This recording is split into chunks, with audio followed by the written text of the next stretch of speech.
How to schedule message in Instagram. Hey everyone, welcome back to the channel. In today's video, we're diving into super useful features, that is, how can we schedule message on Instagram. Yes, you heard it right. We can do it with the latest updates on Instagram. Whether you are managing a business account or staying at the top of your DMs or simply just planning ahead, this feature is a game changer. So without further ado, let's get started. But before we dive in, here is what you need to do before scheduling the message on Instagram. So first, update with the latest version of Instagram app. Now let's move to the step-by-step process. So first thing first, open the Instagram app on your phone and make sure that you're logged in to your account.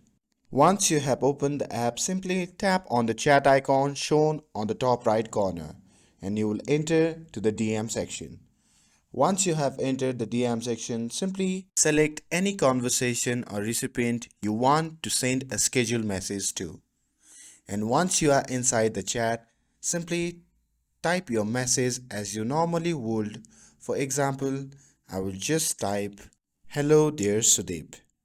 And once you are done typing your message, instead of tapping on send button, simply long press on that. And once you have done that, you will see a menu with the scheduling options. Simply choose the date and time you want your message to be sent. And once you are done with that, simply tap on send button and your message will be automatically sent at the selected time. And with that, there you have it folks. Scheduling message on Instagram has never been easier. If you found this video helpful, don't forget to like, share and subscribe to get updated for more videos. Thanks for watching and I'll see you in the next video.